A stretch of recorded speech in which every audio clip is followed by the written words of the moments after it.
যারা মানুষের উপরে জুলুম করছো, আলেমদেরকে ধরতেছো, মুসল্লিদেরকে ধরে ধরে জেলে ঢুকাচ্ছ, সময় আসবে এমন ইন্দুরের গর্ত ব্যবহার করার জন্য।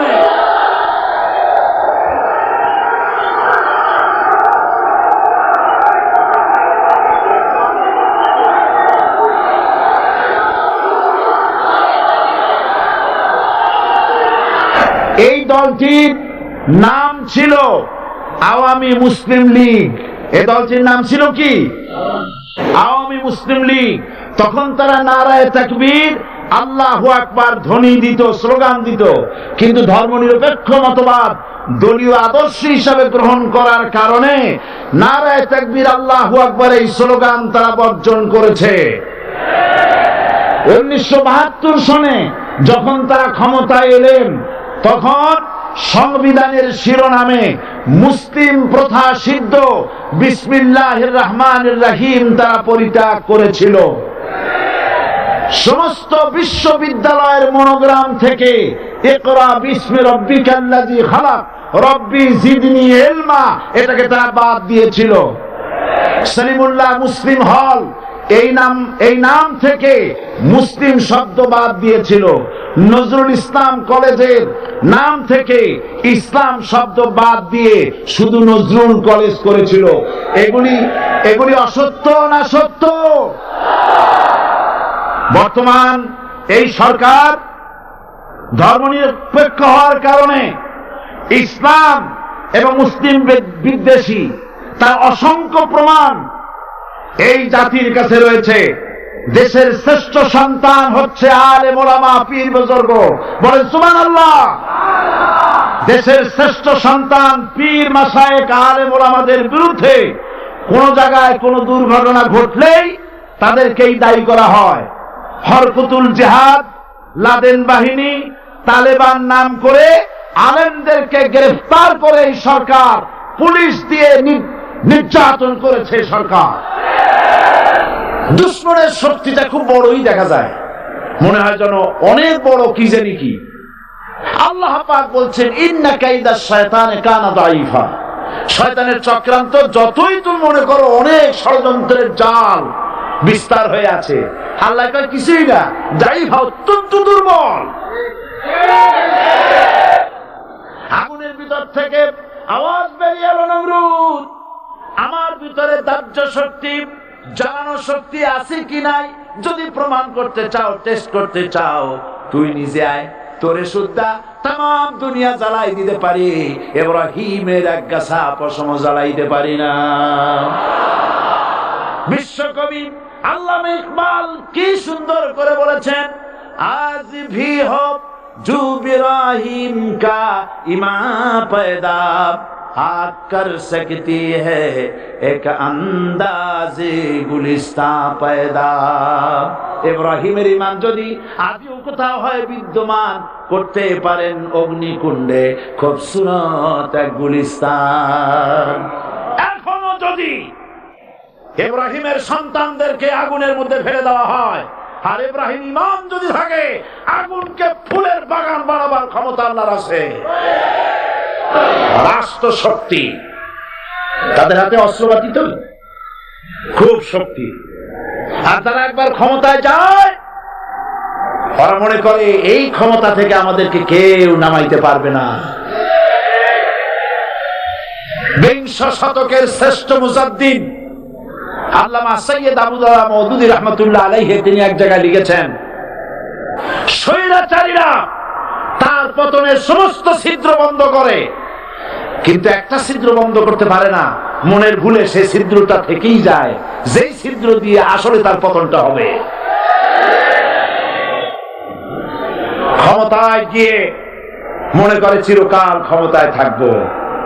গাড়ির চাকা সব সময় উপরে থাকে না, গাড়ির চাকা সব সময় উপরে থাকলে গাড়ি তো চলবেই না, গাড়ির চাকা ঘোরে বলেই তো গাড়ি চলে। সুতরাং এই উপরে তোমার চাকা উপরে এখন আছে বলে, তোমার দলের চাকা উপরে আছে বলে যারা মানুষের উপরে জুলুম করছো, আলেমদেরকে ধরতেছো, মুসল্লিদেরকে ধরে ধরে জেলে ঢুকাচ্ছ, সময় আসবে এমন ইন্দুরের গর্ত ব্যবহার করার জন্য।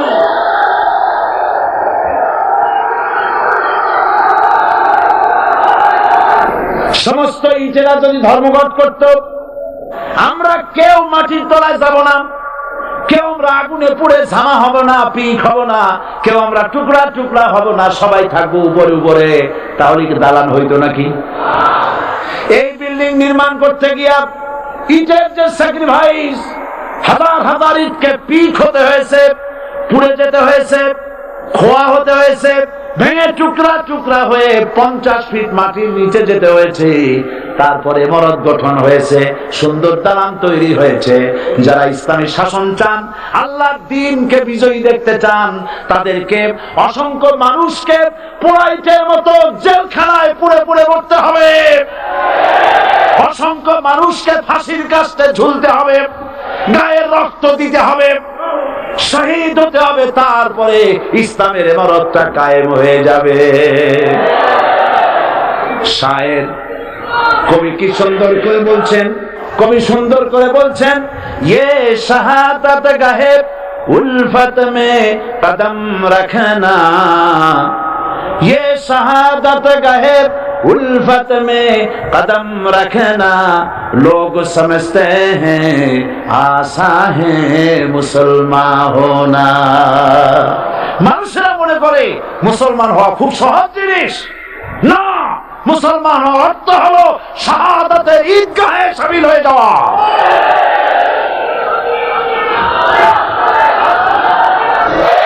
আমরা নাকি ধর্মের নামে রাজনীতি করি। আমি বলি, ধর্মের নামে আমরা রাজনীতি করি না, আমরা ধর্মীয় রাজনীতি করি। কথাটা বুঝে আসছে কিনা? ধর্মের নামে রাজনীতি তো সেই ব্যক্তি করে 1996 সনের নির্বাচনের আগে যিনি মাথায় পট্টি বেঁধেছিলেন, যিনি শপথ গ্রহণের সময় হাতে তসবিহ বলেছিলেন, ধর্মের নামে রাজনীতি তিনি করেছেন। আজ অনেকগুলি ডিগ্রি পেয়েছেন তিনি, অনেকগুলি ডিগ্রি পেয়েছেন। কয়টা মুখস্থ হয়ে গেছে আপনাদের? শকুনেরা, শকুন যদি গরুর গোশত কিনে খাওয়া লাগতো, 80 টাকা কেজি দরে শকুনে এত গোশত কিনে খাইতে পারতো না। লেখাপড়া করে যদি ডিগ্রি নেওয়া লাগতো, এত ডিগ্রি কপালে জুটতো না। পয়সা দিয়া ম্যানেজ করা ডিগ্রি, কিন্তু 9টা নিলে কি হবে? আসল ডিগ্রিটা এখনো বাকি আছে। আসল ডিগ্রি কোনটা? নির্বাচনের আগে পট্টি বেঁধে তসবিহ নিয়ে গোটা জাতিকে যে সফলভাবে প্রতারণা করতে আপনি পেরেছিলেন মহা প্রতারক হিসেবে, সেই ডিগ্রি আগামী নির্বাচনের মোক্ষম সময় জনগণ আপনার গলায় পরায় দেবে। কোরআন নিয়ে বাঁচতে চাই, এই কোরআন নিয়ে মরতে চাই, এই কোরআন থেকে আমাদেরকে বিচ্ছিন্ন করতে চায় কাফের বেঈমান মুশরিকেরা। ও আমার জাতি, কোরআন থেকে যারা বিচ্ছিন্ন করতে চায়, তোমরা কি তাদের বিরুদ্ধে জিহাদের জন্য প্রস্তুত থাকবে?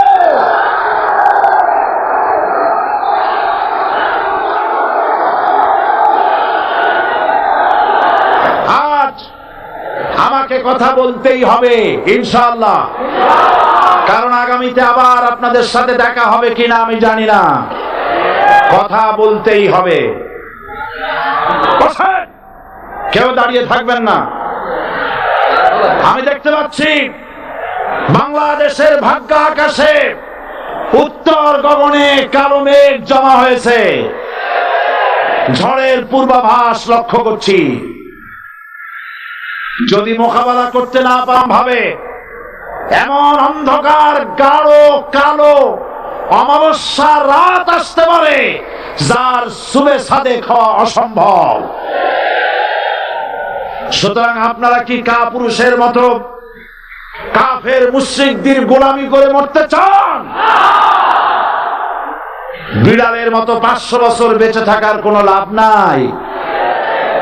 সিংহের মতো 1 ঘন্টা বাঁচতে চাই।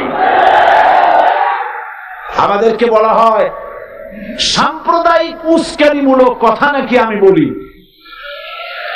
পত্রপত্রিকা দিছে না তারা? সাম্প্রদায়িক উস্কানি কথা। সাম্প্রদায়িক উস্কানিমূলক কথা বলি, সেই জন্যই বোধহয় শত শত মুসলিম আমাদের কাছে এসে মুসলমান হয়। মানুষে আর বোকা বানানো যাবে না। যাবে কি? আর বোকা বানানো যাবে? তারপর বলছে কি? এরপরে বলছে, আমাকে বলছে রাজাকার। শুনে রাখো চট্টগ্রামের লক্ষ লক্ষ জনতা, পার্লামেন্টে যখন আমাকে এই কথা বলা হয়েছিল, আমার পার্লামেন্টের কলিগ জাফরুল্লাহ চৌধুরী সাহেব বসে আছেন এখানে, হ্যাঁ, জাফরুল ইসলাম চৌধুরী বসে আছেন পাশে, প্রধানমন্ত্রী সুদ্ধা, অন্তত 3 শতাধিক পার্লামেন্টের সম্মানিত সদস্যরা সেদিন বসা। 1997 সনের বাজেট বক্তৃতা যখন আমি করতেছিলাম, ডক্টর কুদরতে খোদা, নাম রাখছে কুদরতে খোদা, আসলে গজবে খোদা। এই লোকটি নাস্তিক, ইসলামের চূড়ান্ত দুশমন। তার প্রণীত শিক্ষা ব্যবস্থার যখন সমালোচনা করছিলাম, ট্রেজারি বেঞ্চ থেকে আমাকে বলা হলো রাজাকার। আমি আমার সমস্ত শক্তি একত্রিত করে বলেছিলাম, শুধুমাত্র হিন্দুস্তানের রাজাকারেরাই আমাকে রাজাকার বলতে পারে। আমি বলেছিলাম 1973 সন পর্যন্ত আমি বাংলাদেশের কোন রাজনৈতিক দলের নেতা এবং কর্মী ছিলাম না। আমি রাজাকার নই। আমাকে রাজাকার বলে যদি তাকে প্রমাণ করতে না পারে, 10 কোটি টাকার মানহানি মামলা দায়ের করব। আমার এই বক্তব্য সারা দুনিয়া শুনেছে। পার্লামেন্টে আমার এই বক্তব্য রেকর্ড হয়ে আছে। সেদিন 3 শতাধিক পার্লামেন্ট মেম্বারের কেউ আমার চ্যালেঞ্জ গ্রহণ করেন নাই। যে কোনো ব্যক্তি পার্লামেন্টে গিয়ে আমার বক্তৃতা দেখে আসতে পারেন। এরপরে 1997 সনের 7 অক্টোবর দৈনিক জনকণ্ঠ পত্রিকা যখন আমার বিরুদ্ধে লিখল, সেই পত্রিকায় সাইদির ওপেন চ্যালেঞ্জ 8ম পাতা, 1997 7 অক্টোবর, এত বড় 2 কলমে হেডিং।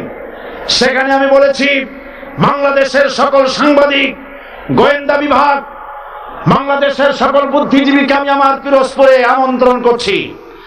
আমার উপস্থিতিতে যদি কেউ প্রমাণ করতে পারে বাংলাদেশের স্বাধীনতা যুদ্ধের বিরুদ্ধে আমার কোন ভূমিকা ছিল, সজ্ঞানে স্বেচ্ছায় জাতীয় সংসদের সদস্য পদ থেকে পদত্যাগ করব।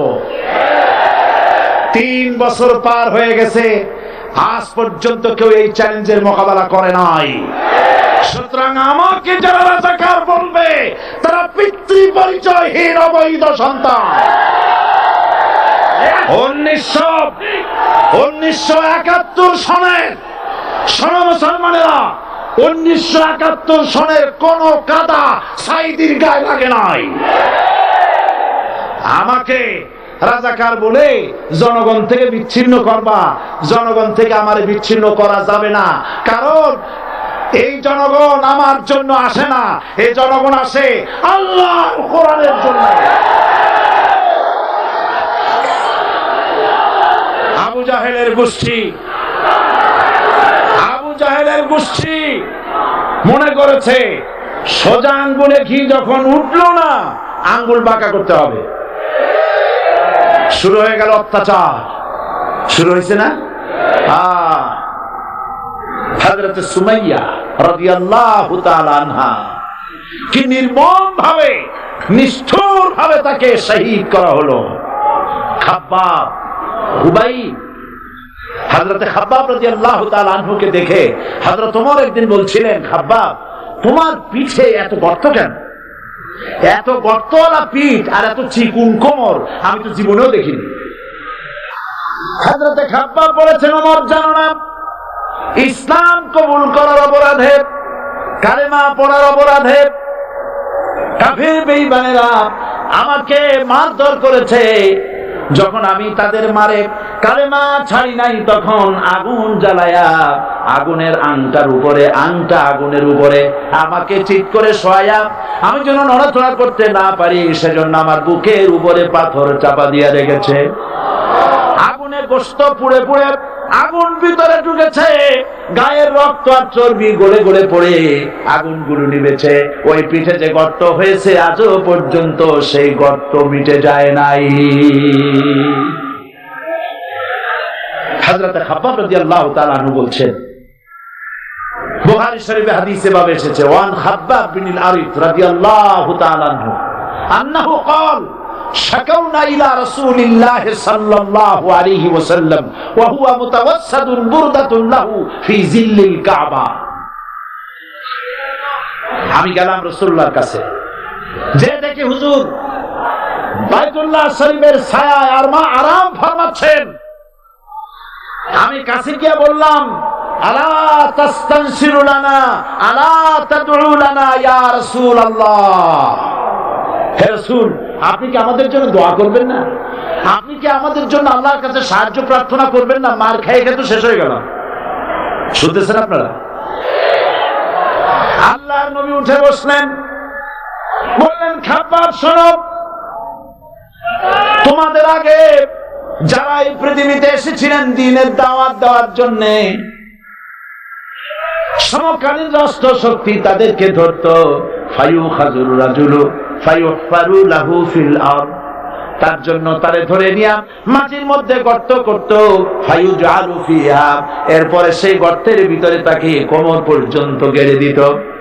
সুম্মা ইউতা বিল মানশার, এরপরে করাত আনা হতো, ফায়ুদাউ আলা রাসিহিম, এরপরে করাতটা মাথার উপরে রাখা হতো, ফায়ুজআলু নিসফাইন, এরপরে করাত দিয়া চিরে চিরে চিরিত, মানুষটাকে দ্বিখণ্ডিত করে ফেলে দিত।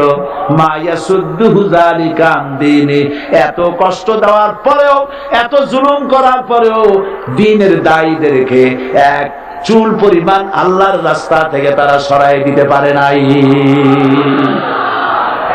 ওয়াল্লাহি, ও খাব্বাব, আমি আমার আল্লাহর নামে কসম করি। মুসলমান কে কসম করতেছে? আল্লাহ রাসূল।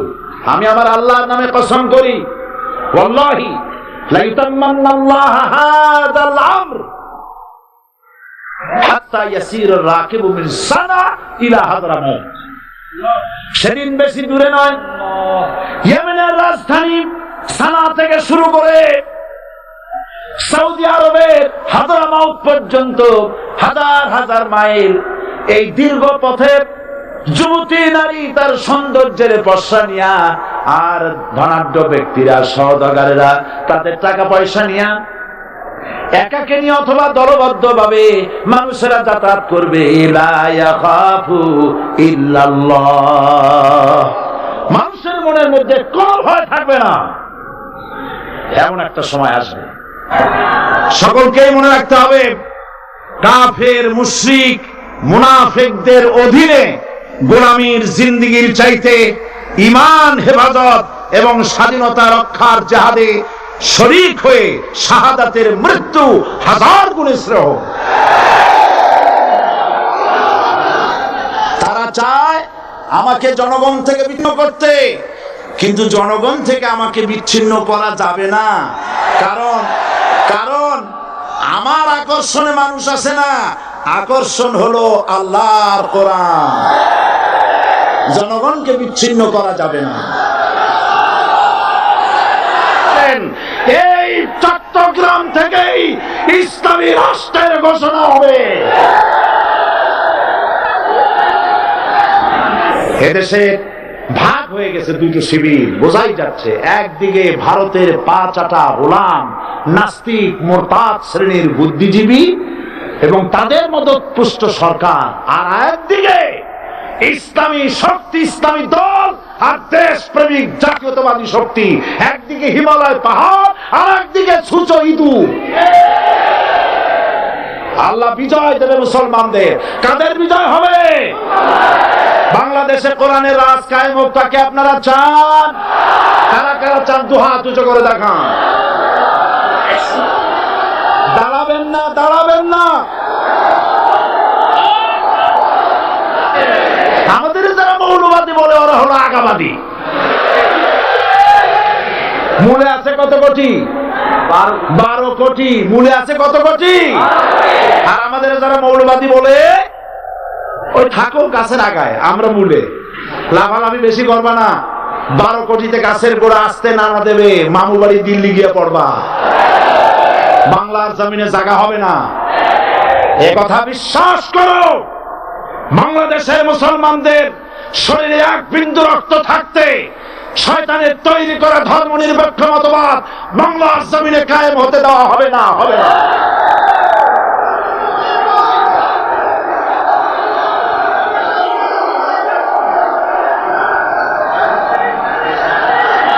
রাসূল করিম সাল্লাল্লাহু আলাইহি ওয়াসাল্লাম কোরআন প্রতিষ্ঠার জন্য আন্দোলন করেছিলেন।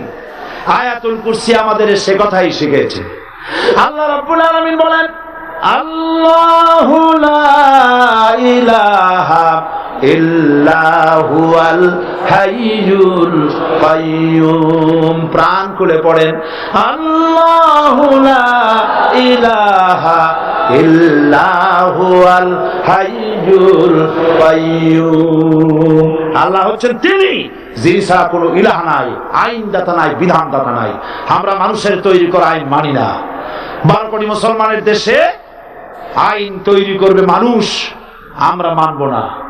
পার্লামেন্টে তৈরি হতে হবে কোরআন দিয়ে, পার্লামেন্টে আইন তৈরি হতে হবে কোরআন দিয়ে। সুতরাং ভয় যতই পান আর যতই ষড়যন্ত্র করেন, 4 দল যখন একত্রিত হয়েছে, ঐক্যবদ্ধ থাকবে, সরকার ঐক্যবদ্ধভাবে গঠন হবে, নির্বাচন ঐক্যবদ্ধভাবে হবে এবং কোরআন হবে, আল কোরআনের পার্লামেন্ট হবে বাংলাদেশে।